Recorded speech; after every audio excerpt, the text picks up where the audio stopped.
ദിവസമല്ലേ? അതെ. ഇന്ന് ആട്ടർച്ചി ബിരിയാണി, കച്ചമ്പറും പപ്പടവും. വല്ലാത്ത പഴയന്മാരെ തുറന്നൊരുത്തരും കൊയ്യൊരുത്തരും മുട്ടനാണ്.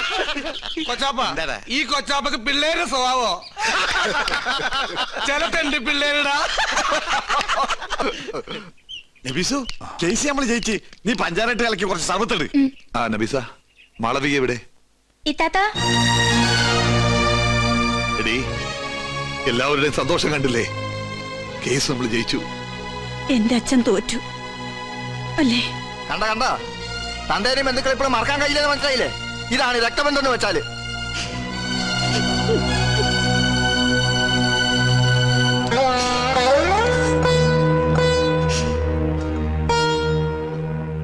ഇത്രയും കാലം നിന്റെ മനസ്സിൽ ഞാൻ തോക്കണമെന്നായിരുന്നു പ്രാർത്ഥന. ഞാൻ കൊട്ടാരത്തിൽ നിന്ന് ഇറങ്ങി പോന്ന ശേഷം അവിടെ പരാജയം മാത്രമേ ഉണ്ടായിട്ടുള്ളൂ.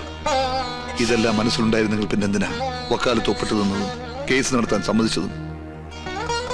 അത് ഇവിടുത്തെ ഒരു തീരുമാനത്തിനും എതിര് നിന്ന് ശീലമില്ലാത്തത് കൊണ്ട്. ഇപ്പൊ തന്നെ 7 തലമുറയ്ക്ക് ജീവിക്കാനുള്ള സ്വത്തുണ്ടല്ലോ, പിന്നെന്തിനാ കൊട്ടാരത്തിൽ നിന്നും പിടിച്ചു വാങ്ങുന്നത്?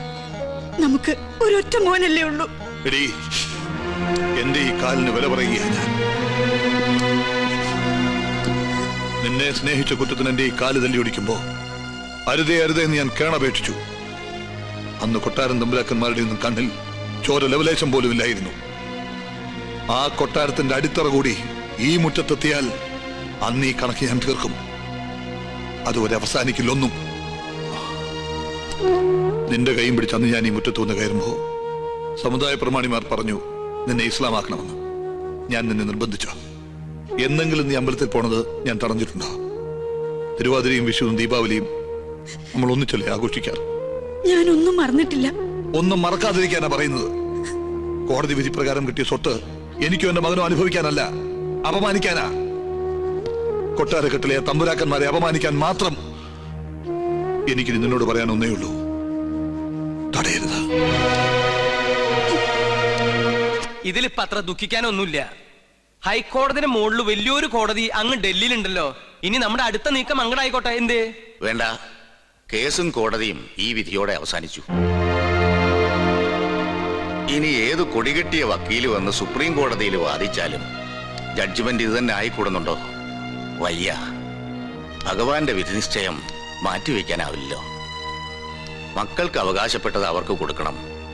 അവിടെ മാനുഷിക വൈരത്തിന് പ്രസക്തിയില്ല. സ്വത്ത് നഷ്ടപ്പെടുന്നതിലുള്ള ദുഃഖമല്ല, തലമുറകളായുള്ള ഈ കൊട്ടാരവും സ്ഥലവും കീറി മുറിക്കുന്നത് കാണേണ്ടി വരുമല്ലോ ഓർത്തിട്ടാ. അന്നേ അവന്റെ തലയറക്കേണ്ടതായിരുന്നു. അന്നും അച്ഛനായിരുന്നു എതിർപ്പ്. അന്ന് തലയറുത്തിട്ടാൽ നഷ്ടപ്പെട്ട മാനം തിരിച്ചു കിട്ടുമായിരുന്നോ? ഒരു വിധവയെ കൂടെ ചീത്തപ്പേരിനോടൊപ്പം പോറ്റേണ്ടി വന്നേനെ. വിധിപ്രകാരം നടപ്പിലാക്കിയാൽ ഔട്ട് ഹൗസും അതിന്റെ ചുറ്റുവട്ടവും അവരുടേതാവും. അവിടെ മുസ്ലിങ്ങൾ വന്ന് താമസം തുടങ്ങും. പിന്നെ ഇറച്ചിയായി മീനായി. ഇപ്പൊ തീയതി നിന്ന് ഞാനാ എന്റെ മോളെ കുറിച്ച് ഓർത്തിട്ട്. ഞങ്ങൾക്കാർക്കും ഗോപികമ്മയുടെ കാര്യം ഓർത്തിട്ട് വിഷമമില്ലെന്നാണോ? എത്ര ആലോചനകൾ മുടങ്ങി. ഇനി ഈ പൂമുഖത്തേക്ക് കൊള്ളാവുന്ന ഒരു രാജകുടുംബത്തിൽ നിന്നും ആലോചനകൾ വരില്ല എന്ന് ഉറപ്പുമായി. ഓ, എല്ലാം അറിഞ്ഞിട്ട് തന്നെയല്ലേ വലിയ കോയിക്കിൽ നിന്നും ആലോചന വന്നത്. അത് കോടതി വിധിക്ക് മുമ്പ്. കോടതി വിധി മുൻകൂട്ടി കണ്ട് കല്യാണം മുടങ്ങാതിരിക്കാൻ ഞാനൊരു അതിബുദ്ധി കാണിച്ചിട്ടുണ്ട്. കാര്യങ്ങൾ പറഞ്ഞ് മനസ്സിലാക്കി അവരെ ഇങ്ങോട്ട് കൂട്ടിക്കൊണ്ടുവരാൻ ഞാൻ നമ്മുടെ പരശുമൂരി അങ്ങോട്ട് അയച്ചിട്ടുണ്ട്. നന്നായി. ഇതെങ്കിലും മുടങ്ങാതിരുന്നാ മതിയായിരുന്നു. വിഘ്നേശ്വര, തടസ്സങ്ങളൊക്കെ നീക്കി തരണേ. തമ്പുരാട്ടി കുഞ്ഞിന്റെ കല്യാണാലോചന എത്തവണയും മുടക്കി. മഹാപാപം. ചെയ്ത പാപത്തിന് പരിഹാരമായി കൊട്ടാരൻ ദേവിക്ക് 5 വെടിവഴിപാടും കഴിച്ചിട്ട് നോ വന്നിരിക്കണത്. എന്നാലും നിങ്ങൾ എന്തിനാ കല്യാണം മുടക്കിയത്? കൊട്ടാരം വക ക്ഷേത്രത്തിൽ പൂജാരി എന്ന പോസ്റ്റുമായി ദേവി പൂജ ചെയ്യാൻ തുടങ്ങിയിട്ട് വർഷം 16 കഴിഞ്ഞിരിക്കണു. ഒരു തികഞ്ഞ ദരിദ്രവാസിയായ നമ്മെ ഇപ്പൊ ദേവി ഒന്ന് കടാക്ഷിച്ചു. അതും നല്ല ബുദ്ധി തന്ന. എന്തു ബുദ്ധി? കേട്ടോളൂ, ഈ കല്യാണം കൂടി മുടങ്ങിയ വാർത്ത കൊട്ടാരത്തിൽ അറിയുമ്പോ അവരാകെ ഒന്ന് പതറും. മനസ്സ് പതറുമ്പോ കവടി നിരത്തും. കവടി നിരത്തിയാൽ ഫലം ശത്രുദോഷം. പരിഹാരം പൂജ. കൊട്ടാരം പൂജാരിയെ നോമതി യാഗമാക്കി മാറ്റും. ഒരു സ്വയംവര യാഗം. അതിലാണ് നമ്മുടെ രാജയോഗം. നോം ലക്ഷങ്ങൾ അടിച്ചു മാറ്റും.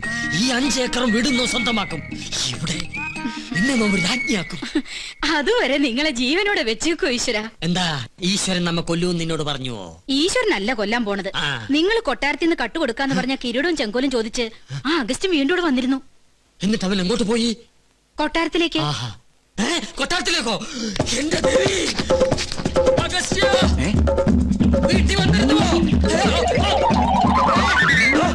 പിടിച്ചു നിർത്ത്. നിയന്ത്രണം പോയി. ബ്രേക്ക് ഇട്. ബ്രേക്ക് വളരെ പിടിച്ചു നിർത്ത്. നോക്കട്ടെ. ഇത് കുഴിയാണല്ലോ.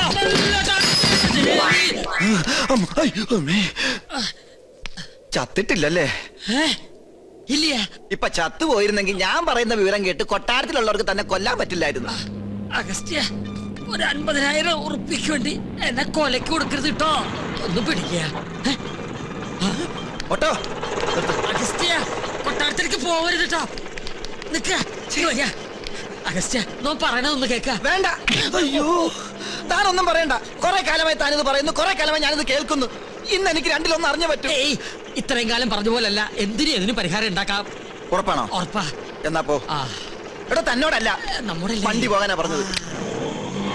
ഒന്നുകിൽ താൻ കൊട്ടാരത്തിൽ നിന്ന് മോട്ടിച്ചേരാൻ തന്നെ കിരീടവും ചെങ്കോലും, അല്ലെങ്കിൽ താൻ അതിനായി എന്റെ കയ്യിൽ നിന്ന് വാങ്ങിച്ച 50,000 രൂപ എനിക്ക് ഇപ്പൊ കിട്ടണം. സാവകാശം വേണം. 10 ദിവസത്തെ സമയം തരണം. ദൈവത്തോർത്ത് സമ്മതിക്കുക. ദൈവത്തെ ഓർത്ത് 10 ദിവസത്തിനുള്ളിൽ കിരീടവും ചെങ്കോലും ഹാജിമാരുടെ കയ്യിൽ ഏൽപ്പിച്ചില്ലെങ്കിൽ പിന്നെ എനിക്ക് കോളേജിൽ ക്യാൻറ്റീൻ നടത്താൻ പറ്റില്ല. എനിക്ക് വീടും പറമ്പും മേടിക്കാനും പറ്റില്ല. തരാ ഉറപ്പ. സമാധാനായിട്ടിരിക്കുക. ഗോപികമോൾ ആകെ ദേഷ്യത്തിലാ. ഈ അണിഞ്ഞൊരുങ്ങൽ അവസാനത്തെ അന്ന് അവള് പറയണേ. ഇനി വയ്യ അത്ര ഒരു പ്രദർശന വസ്തുവായിട്ട് നിൽക്കാൻ. ഗോന്നാരെ വലിയ കോയിക്കിലേക്ക് വിളിച്ച് അവര് പുറപ്പെട്ടോ ഇല്ലയോ എന്ന് അന്വേഷിക്കാം. വേണ്ട, മുടക്കി. ആര്? അല്ല, മുടങ്ങി. അതും മുടങ്ങി. കാര്യങ്ങൾ പറഞ്ഞ് മനസ്സിലാക്കി അവരെ കൂട്ടിക്കൊണ്ടുവരാനല്ലേ തന്നെ പറഞ്ഞയച്ചത്. നമ്മെ കൊണ്ട് ചെയ്യാൻ പറ്റുന്നതൊക്കെ നാം ചെയ്തു. ഉദയപുരം കൊട്ടാരവുമായി ഒരു ബന്ധവും അവർക്ക് സ്വീകാര്യമല്ലത്രേ. അടിക്കടി വിവാഹം മുടങ്ങുന്നതും പരാജയം ഉണ്ടാകുന്നതും ഈ കൊട്ടാരത്തിന് മേൽ പതിഞ്ഞിരിക്കുന്ന ദൃഷ്ടിദോഷം കൊണ്ടും മുജ്ജന്മ ശാപങ്ങളും കൊണ്ടാ. അത് മാറ്റിയെടുക്കാൻ യാഗവും പൂജയും നടത്തണമെന്ന് പലയാവർത്തി നാം പറഞ്ഞിട്ടുള്ളതല്ലേ. കേട്ടുവോ? സമയം ഇനിയും വൈകിട്ടില്ല. 41 ദിവസം 101 കാർമ്മികരുടെ സാന്നിധ്യത്തിൽ ഒരു സ്വയംവരയാഗം. ചെലവ് നിസ്സാരം, 10 ലക്ഷം രൂപ. ഫലമോ സർവൈശ്വര്യങ്ങളും. അതും നോം നടത്തിയാൽ ഫലം നിശ്ചയം. പൂജ, യാഗം തുടങ്ങിയ അന്ധവിശ്വാസങ്ങൾ കൂടെ പൊറപ്പിച്ച പല രാജകുടുംബങ്ങളും തകർന്നിട്ടുള്ളത്. ഇവിടെയോ ഇതൊന്നും നടത്താതെയും കൊട്ടാരത്തിൽ ഒരു പൂജാകർമ്മം നടന്നിട്ട് വർഷങ്ങൾ കഴിഞ്ഞിരിക്കണു. ഒരുപക്ഷെ അതിന്റെയൊക്കെ ഫലമാണോ എന്തോ ഗോവയ്ക്ക് ശേഷം ഒരു കുഞ്ഞിക്കാല് കാണാനുള്ള ഭാഗ്യം ഇവിടെയുള്ളവർക്ക് ഇല്ലാതായത്. ഗോന്നാരെ, ഗുരുവായൂരുന്ന് വാസുദേവ നമ്പൂരിയെ വരുത്തുക.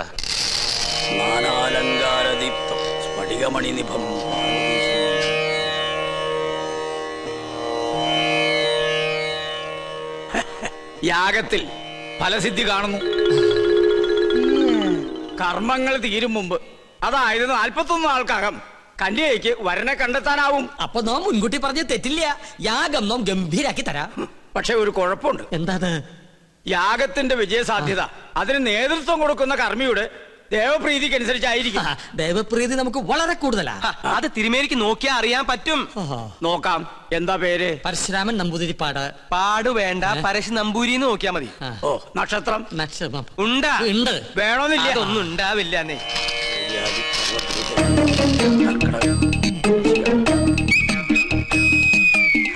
തിരുമേനിക്ക് എനിക്ക് ദേവപ്രീതി അശേഷം. ഒന്നുകൂടി നോക്ക, ഒരല്പമെങ്കിലും കാണാതിരിക്കില്ല.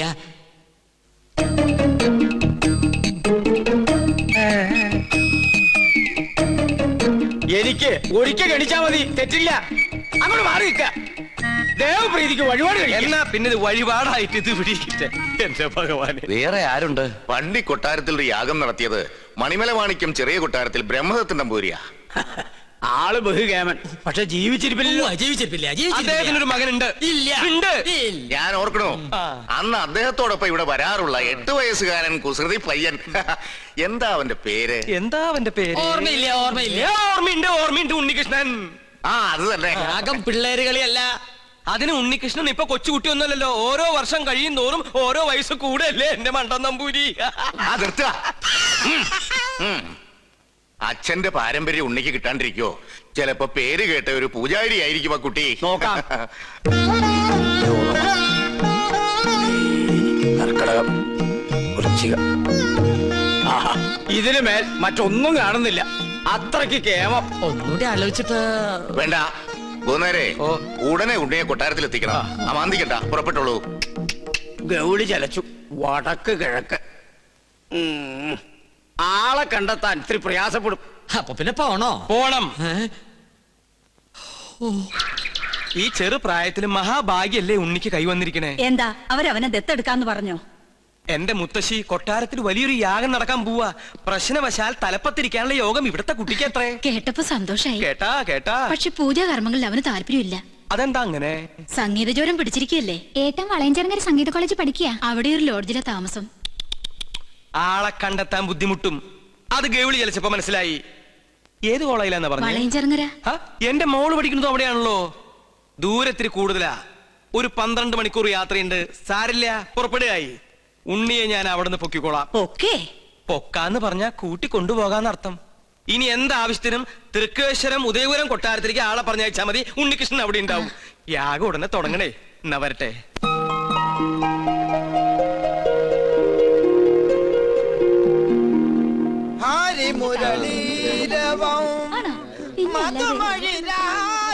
ചെമ്മാങ്കുടി ഇന്ന് നേരത്തെ തുടങ്ങിയല്ലോ. ചെമ്മാങ്കുടിയുടെ അത്ര ഇല്ലെങ്കിലും നല്ല സ്വരശുദ്ധി ഇല്ലേ? ദയവേത് സംഗീതം പഠിക്കുന്ന കുട്ടികൾ ഇങ്ങനെ കൊല്ലരുത്. സംഗീതം ഒരിക്കലും മരിക്കുകയില്ല. സാധകം ചെയ്തതാ പെങ്ങന്മാരെ. കഴുത്തോളം വെള്ളത്തിൽ നിന്ന് സാധകം ചെയ്യാൻ കഴുത്തോളം കടം സമ്മതിക്കണ്ടേ? അതുകൊണ്ട് ചായ അടിക്കുമ്പോ ആകാന്ന് കരുതി. ചെറുകടി എന്തുണ്ട് ആവശ്യം ചേട്ടാ? സമൂസ, മസാല, പഴംപൊരി, പരിപ്പ് വട. കുട്ടി നിർത്തി കുടിക്കൂ, എന്നാലല്ലേ സിരസിൽ കയറാതിരിക്കൂ. സംഗീതം പഠിച്ചല്ലോ.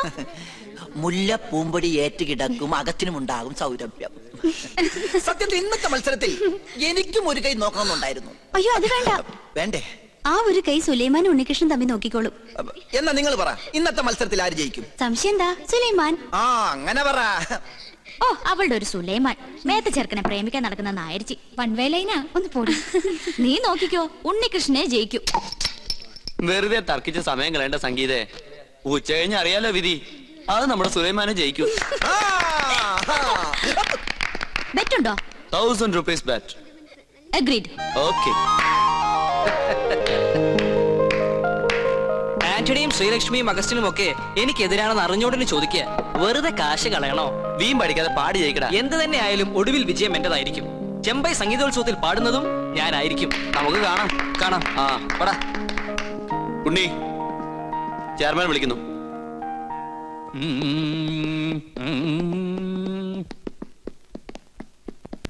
എത്തിയോ? നിനക്കൊന്നും ടെൻഷൻ ഉണ്ടാവില്ലല്ലോ. അതെങ്ങനെയാ? സ്വന്തം മക്കള് മത്സരിക്കുമ്പോ തന്തയ്ക്കും തള്ളക്കില്ലേ ആദി? അതിന് ഞാൻ നിന്റെ തന്തയല്ലോ തള്ളയല്ലോ സമ്മതിച്ചു. എന്നാലും നിന്റെ കാര്യത്തില് എനിക്കിത്തിരി താല്പര്യം കൂടിക്കോളൂ. അതേ, ഈ സ്നേഹ മനസ്സിലായോ? ഈ സംഗീത കോളേജിന്റെ ചരിത്രത്തിൽ ആദ്യമായിട്ടാണ് ഫൈനൽ റൗണ്ടിൽ ഒരു ഇസ്ലാമും നമ്പൂതിരി തമ്മിൽ മത്സരിക്കണേ. അറിയോ? ഒരല്പം സ്വാർത്ഥം ഉണ്ടെന്ന് കൂട്ടിക്കോളൂ. അല്ലെങ്കിൽ എന്റെ സുഹൃത്തിന്റെ മകൻ എന്നുള്ള പരിഗണന. എന്തായാലും നീ തന്നെ ജയിക്കണം. ഈ മത്സരത്തിൽ ജയിക്കുന്ന ആൾക്ക് ചെമ്പൈ സംഗീതോത്സവത്തിൽ പാടാനുള്ള അവസരം കിട്ടണേ. അതും മഹാരഥന്മാരോടൊപ്പം. ഈ കോളേജിൽ നിന്നും ഒരു ബ്രാഹ്മണനെ അവിടെ എത്താൻ പാടുള്ളൂ. സാർ, സംഗീതം ദേവകലയാ. ബ്രാഹ്മണർക്ക് ദേവന്മാരുടെ തൊട്ടടുത്ത സ്ഥാനം. അത് മനസ്സിലാക്കാദ്യം. അത് പറയരുത് സാർ. പ്രശസ്തനായ കഥകളി സംഗീതജ്ഞൻ കലാമണ്ഡലം ഹൈദരാലി ഏത് ജാതിയാ? ഗായകൻ യേശുദാസ് ഏതാ ജാതി? സക്കീർ ഹുസൈന്റെ ജാതി ആരെങ്കിലും അന്വേഷിക്കാറുണ്ടോ സാർ? അങ്ങനെ പറഞ്ഞ ഒരുപാടുണ്ടാവും. ഞാൻ ഇവിടുത്തെ കാര്യം പറഞ്ഞേ, നീ ജയിച്ചേ പറ്റൂ. ഒരു സംഗീത കോളേജിലെ ചെയർമാൻ ഒരിക്കലും വർഗീയവാദി ആകരുത്. ജാതി ചിന്ത വെടിഞ്ഞ് എന്നിൽ വിശ്വസിക്ക്, ഞാൻ ജയിക്കാം.